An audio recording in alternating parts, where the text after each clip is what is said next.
which we use to regulate our religious observances. But we can answer by saying that both are acknowledged by God. In fact, both the sun and the moon are created by God. And God created these لِتَعْلَمُوا عَدَدَ السِّنِينَ وَالْحِسَابِ, that you may know the reckoning of the years and the calculations. So both the sun and the moon are important for such calculations. By the moon lunar cycle, we know the passing of the months. But by the solar cycle, we know the passing of the seasons. Farmers, of course, have to pay attention to the lunar cycle, to the solar cycle, because this is what regulates the 4 seasons in the year. So both are created by God. And it is interesting that in the story of the people of the cave, in Surah 18, God says that they stayed in the cave 300 years, وَازْدَادُوا تِسْعَةً, and add 9. So why is it put in this curious way? Why didn't they just say 309? Why did it say 300 and add 9? Because in fact, both 300 and 309 apply. It's 300 solar years, and 309, if you want to make it lunar years, you add 9. Because 309 lunar years are approximately 300 solar years. So both are acknowledged in the Quran. So the fact that the Quran uses the word for day 365 times precisely, that is remarkable to say that this occurred only by coincidence. So all of these things we have mentioned are just coincidence or by a plan. And finally, land and sea are contrasted in the Quran. For example, in the verse from Surah Al-Rum, ظَهَرَ الْفَسَادُ فِي الْبَرِّ وَالْبَحْرِ بِمَا كَسَبَتْ أَيْدِي النَّاسِ.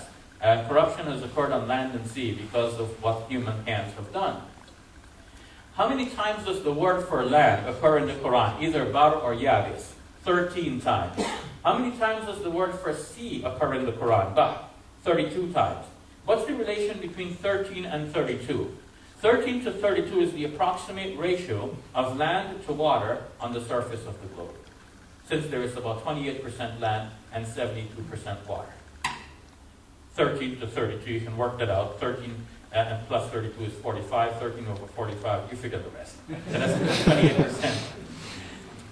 So finally, I believe that this sort of information which we are discovering now prove in a very conclusive manner, as much as an ancient book can ever be established to be a divine writing, to be the Word of God. To me, we have very clear evidence. And in fact, I have only touched on the surface of the kinds of studies which have been done regarding this whole area of the mathematical miracle of the Quran, what might be referred to in Arabic as al-i'jaz al-adadi, the Quran al-Kareem.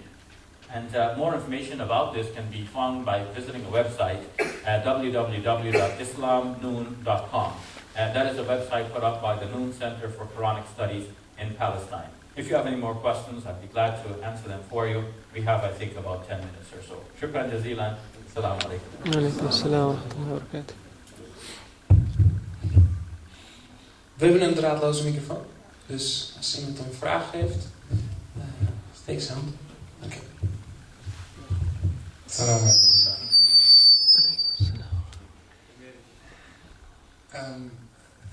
You have an easy public here. Thank you for speaking. I'm Richard.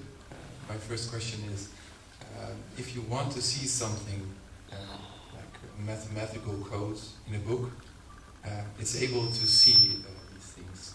So what I heard about these tellings of words is that it's all dependent of which grammatical form of the word.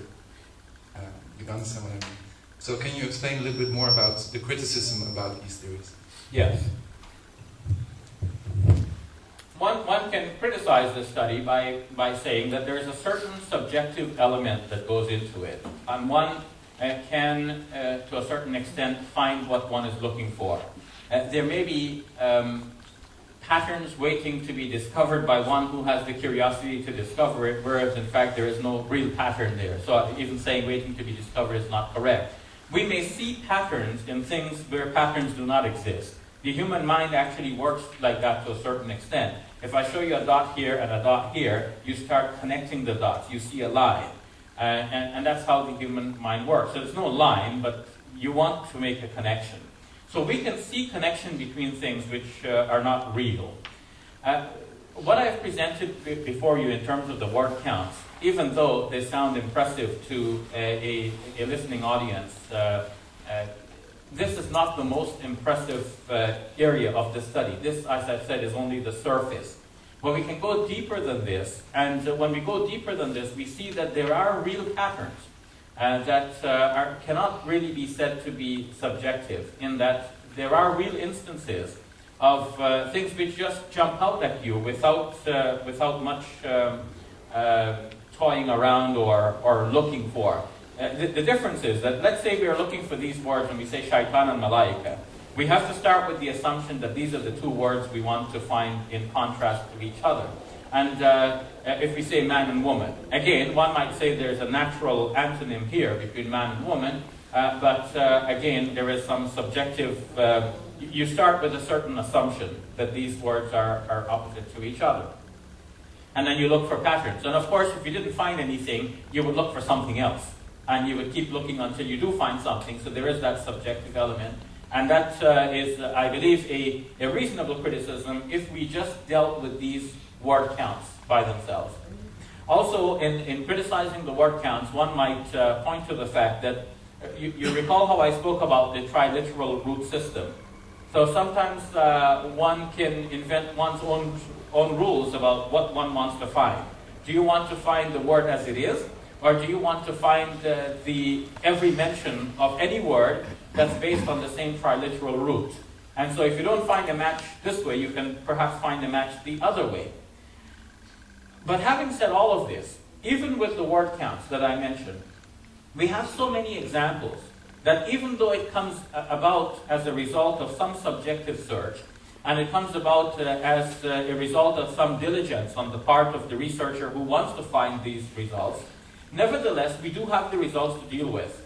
And when there are so many coincidental matches between things, you cannot discount all of them as being mere coincidence. We should also point out that every scientific investigation does start with a certain interest. If you want to do a master's or a PhD program, you have to have some interest in what you're going to study. And you have to describe what that area of interest is. Otherwise, you will not get accepted by your department for that study. Every investigator, as Maxwell himself pointed out, has to have some idea of what he wants to find. He has some hypothesis already based on some very meager observations. So he has an idea in his mind, I want to find this. And then he tests to see if he can find that.